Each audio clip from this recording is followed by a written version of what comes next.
ñu ko jàppandool loolee des na ci waxaat ministre bi wax lu jëm ci wàllu ndox tey la taxawoon ci kanamu député ci assemblée nationale Serigne Mbaye Thiam la mu bëgg mooy défendre budget waa S2 yi sàkku am 15% ci contrat bu siège Serigne Mbaye Thiam xamal na leen ni loolu du sotti 10% la ñu mën a am yaakaar yi loolu gën a fes buñ ñu toppee ñu faram fàcce ko.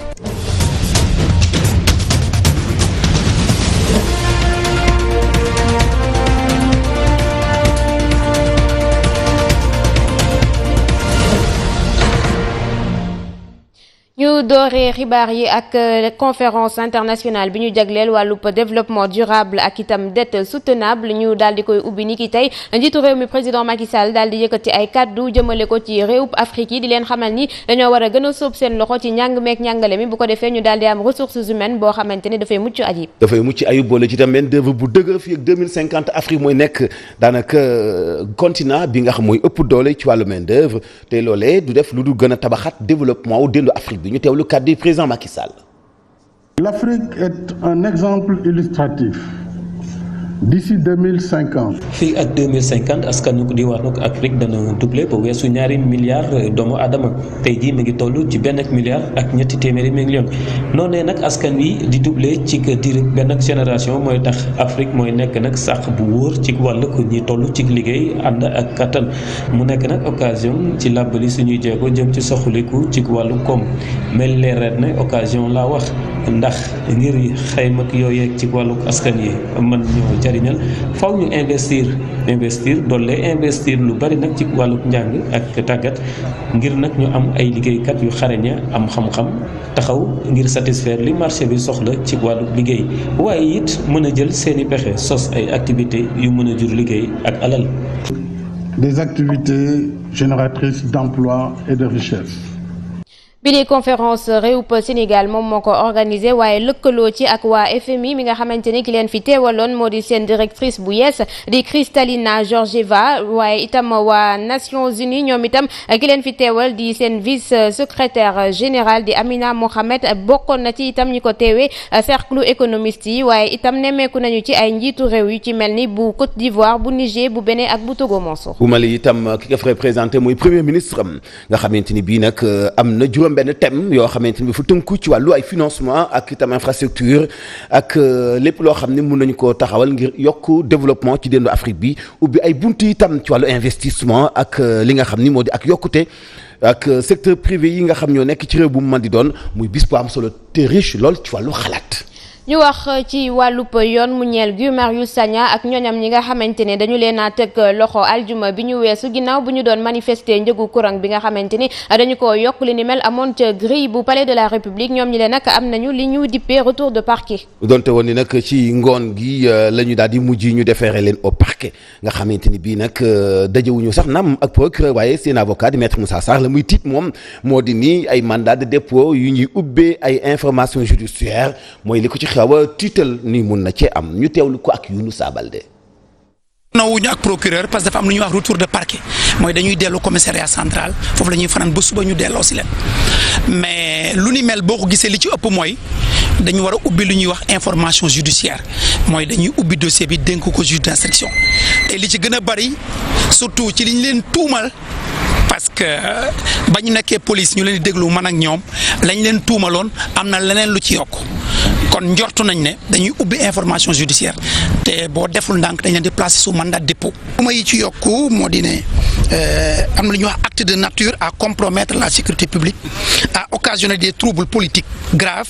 et à jeter le discrédit sur les institutions politiques et leur fonctionnement, incitation à la révolte. Donc loolu lu yokku ci li fi nekkoon la mu di attroupement ayant occasionné trouble à l'ordre public, participation à une manifestation interdite, rébellion, violence, voie de fait à des agents dans l'exercice. ci loolu la ñuy des ba tey ndax waa FRAPP France dégage ak ñenn ñi nga xamante ni dañu bokk ci société civile bi ci jamono ji ñu ngi sàkku ci ñu bàyyi Guy Marius Sagna ak ay ñooñam ñu dellu ci seen i mbokk. te na mu gën a gaawee tey ji lañ doon def conférence de presse ci ngoon gi ñu fas yéene def doxu ñaxtu fukki fan ak ñett ci weeru décembre bi ñu dëgmal yëkkati kàddu ngir ñu dégg leen solo si mooy leeraange daal di am ci dossier boobee te la ñuy sàkku lu ñëpp bokk la Ousmane Wade bokk ci ñoom ñu teewlu ko ak Fatou Laye Diop. ñi ngi dégg ñi ngi ci nit ñi ngi naan ji dafa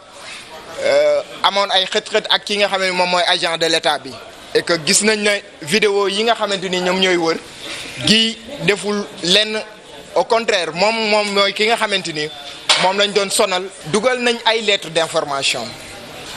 mais jàpp nañ ne le 13 ñun ak lépp lu nga xamante ni mouvement la. ñu lëkkaloo ñu xool lan lañ war a mën a def ensemble ñu wàcc ay bu ñu donte sax bu ñu bàyyee suñu ay mbokk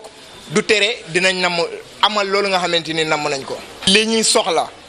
wax ci li nga xamante ni moom mooy gàkk-gàkk ak dëng-dëng yi am ci courant beeg yooyu yaakaar naa buñ koy wax soxla wuñ sax ñu ñaan autorisation pour ñu wax ci njàng meek njàngale mi syndicat autonome bi ëmb jàmbalekatu moyen secondaire yi déposé nañu niki tey ci suba ab préavis de grève. SAEMS daal dinañuy xupp gouvernement bi deadline benn weer lañ leen jox safaanu loolu la ñu dégg leen la ñu bëgg mooy carrière u jàngalekat bi gestion wu itam li nga xam mooy matérialisation tomb yi nga xam ne juboo woon nañu ci naka nguur gi respecté safaanu loolu des na leen déggin wu metti nag ci gouvernement bi Cheikh Ahmed Tidiane Diallo.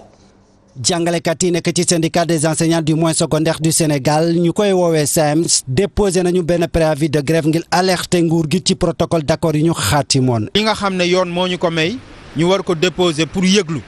bu nga xam ne ni moom la ñuy wax préavis boobu li tax ñu indi ko mooy ñun dañu seetlu ne bi ñu xaatimee ay déggoo ak gouvernement wu Sénégal 2018. boobu ba léegi dañu seet ne gouvernement bi fasul xànc ak moromam pour jéem a doxal loolu nga xam ne nii déggoo woon nañ ko. au cas où nguur gi indiwuñu saafara ci seen revendication yi ñoom neenam SAEMS day jël ay matukaayam. ko de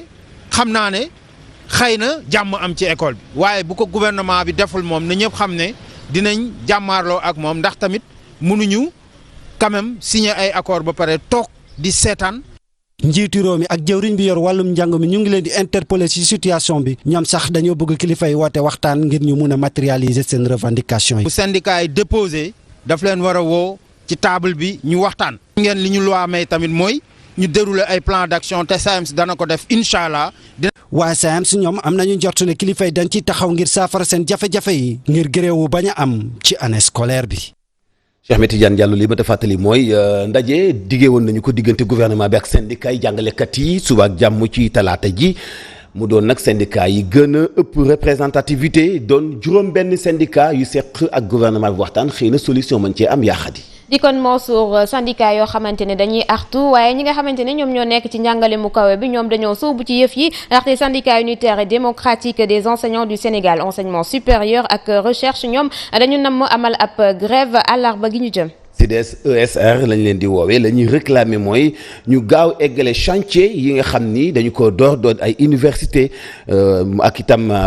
li nga xam mooy plan bu Marshall ak recrutement wu ay jàngalekat ay chercheurs ak financement wu yoo xamante ni bi ay équipement lay doon ci wàllu laboratoire recherche yooyu doon yu munta ñàkk doon lu jàngalekat yooyu ni moom faaw ñu doo ci kaw taabal ji ngir ñu dégg leen. client yu SD yi fi mu ne ci njàqare la ñuy dundee ndaxte dañoo ragal di am bés yoo xamante ne dinañu ko amal di ci ñàkk ndox intersyndical bi nga xamante ne moom moo ëmb liggéeykatu société boobule di sàkku kon ci téeméeri part boo xamante ne am na foofee ca société bi ñu jébbal leen fukk ak juróom yi. loolee nag xëy na mun na bañ a nekk mbetteel comme annoncé nañu grève bi ndax bu ñu demee ci askan wi nga xam ñoom ñooy soxla ndox daanaka ñëpp jël nañu seen ay matuwaay ngir mën a bañ a añ mbetteel ci grève wu liggéeykatu SD yi reportage wu Aminata Dramé. sa agence SDE bu Yoff tey buntu yoo ñoo ngi tëj du kenn ku xëy si fii bakkuk yuuxu gi respecté nañu ko ñu fekk leen ñu doon fay si seen facture ñii de mbégteel la ñu am. ñëw naa tey gis naa ni que ibiwuñu ma laajte ñu ne ma dañoo grève. damay fay si ndox quoi ñëw fekk ñu ne dañoo grève quoi te grève bi kenn yëgu ko léegi moom instant yi bu ñuy grève it ak nu mu mën a demee war nañ ko mën a expliquer nit ñi mën a xam ne dañuy grève wala lii mais waruñu bàyyi ba tey rek ñu ni dañuy grève quoi loolu pour man du yoon quoi. taximan bi ñu taxel la jàpp ni askan wi ñoo si nar a loru. ndax instant yi nii boo ñëwee fay si. fekk gaa yi grève date bi passé nga waroon a ñëw fay si après boo demee fekk ñu coupé la yooyu yëpp day metti ci yow ndax yow tey ji yow da nga waroon a ñëw fay mais déjà ñëw nga fekk ñu grève boo ñëwee fekk ñu grève doo mën a fay te léegi yow bu ñu demee sa ginnaaw coupé la bu boobaa loolu sa waay day metti ci yow. seetlu gi doon benn ci agence bu Yoff liggéeykatu SDE yi topp nañu grève askan wi moo ci nar a loru. mu mel ni kon intersyndicalu liggéeykatu SDE yi taxaw nañu temm ngir jot seen 15% bu ñeel société bu bees bi la di Suez nga xamante ne moom la ñu dénk kon wàllub ndox bi ba tax na sax tàmbali nañu soo boobu léegi grève donte woon ni nag jàppoon nañu ndaje boo xam ne nañu ko séq ak ministre bi tey jëlee ci ngoon ñoom intersyndical bi mu nekk grève boo xam ne nag xëy na mun na bañ a impacté lool wàllu séddaleem ndox mi ci Sénégal Serigne Mbaye Thiam nag moo wax na yaaxat yi daal dinay wax kon waaye nag baat laataa sax intersyndical bi nga xamante ne moom moo ëmb liggéeykatu SDE yi di addu ñoom ñi lee tase nañu ak jëwrin bi nga xamante ne moom la ñu dénk wàllu wi moom mi lay itam daal di jottali kaddu yi nga xamante ne mooy taxawaayu nguurub Sénégal. Serigne Mbaye Thiam ci assemblée nationale la mu xamle moo di ni état bu Sénégal noppi na ngir collaborer ak ñoom waaye du doon 15% 10% lay doon kaddu yi mi ngi ko yëkkati ci kanamu député ci assemblée nationale moom Serigne Mbaye Thiam ñu teewlu ay kaddoom. mu mel ni kon yembagul Mansour ñu daal di wax kon ci leneen kon mu ñeel budget bi nga xamante ne mooy bu ministère bi ñu dénk wàllub ndox ak itam wàllub assainissement. muy kii di Mansour Faye nga xam ni yegg na ci 113 milliards ci francs CFA nga xamante ni bii am na nag ay préoccupation yu am solo ci nit ci mën a am ndox ci na mu jaadoo loolee di ay kaddu yu mu becc ci kanamu député yi ci engagement yoo xam ni gouvernement bu Sénégal jël nañu ko yeneen xibaar Safiatou Ba Ndiaye dana ci dellu saat moom mi ñu teewaloon foofee ci assemblée nationale. laata loolu ñun ñu àddu jëmale ko ci leneen mu di bés bi nga xamante ne moom la àdduna wérgal këpp daal di jagleel way làggu yi ñu nam ko amal ñetteelu fan bu weerub décembre waaye ngir daal di koy waajal agence informatique bu état bi daal di nay amal ab bés boo xamante ne porte ouverte la daal di leen koy jagleel ñoom ñooñu lee mu nekk benn panel bu am solo boo xamante ni bii ci gàttal mooy loi d'orientation sociale bi ñu jagleel handicapé yi ci wàllu liggéey muy dox muy façon boo xamante ni dina leen gën a jàppale ñu yëg seen bopp itam ci bokk gi ñu bokk ci biir askan wi bu ñu sukkandiku ci kàddu yu directeur u agence bu état bi yor wàllu informatique tudd Ibrahima Bakhoum ñu teewlu ko.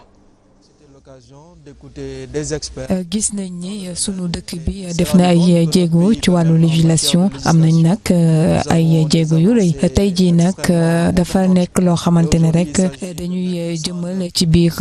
agence bi moom mooy rek fexe ba ñi nga xamante ne ñoom ñooy ay way laago ñu daal di rek liggéey ni mu waree loolu nag ñu ngi koy def ci biir agence bi bés bu yàlla sàkk ñuy rek protéger sunu alam gi ci rek produits électroniques yi nga xamante ne ñu ngi ci liggéey li ñuy def nag jamono ji moom moo di rek gën a ñoŋal li leen di tàggat gi ñu leen di def ñoom ñooñu di waylaago yi ñu ngi ko doon def nag bu yàgg waaye dañu koy gën a rek ñoŋal ngir rek fexe ba ñoom ñooñee ñu daal di am ay jumtuwaay yu war ci xarañte bi ci xarale yu yees yi ba rek ba duñu am benn jafe ci marché de l'emploi bi. Également d'utiliser la technologie, le numérique pour pouvoir s'insérer beaucoup plus facilement dans le marché de l'emploi. jëwriñ bi ñu dénk wàllub tàggat yaram porox ndoolu na niki démb ci plénière bi nga xamante ne moom la ñu doon amal mu ñeel votu budget am ngir daal di raxas boppam wala raxas ay loxoom ci yenn tuuma yoo xamante ne teg nañu ko ci ndodam. ndax dañu épinglé woon ministère am ci atum 2017 ci rapport bu ARMP bi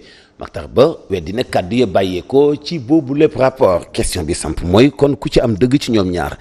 nañ teewlu kàddu yi Mactar Ba ya mu ko weddee. fi nga xamante ne mooy ministère des sports am na kuréel goo xamante ne moom mooy joxe agrément yi moom mooy am base de données buy joxe demande de renseignement des prix dafay convoqué juróom ci ñooñu wala lu ko ëpp bu leen convoqué day xool ka nga xamante ne moo gën a méngook yoon kooku la ñu koy jox kii ñu ko jox nag muy Moaz service dafa nekk société boo xamante ne du kenkayri lay def comme ni ñu ko waxee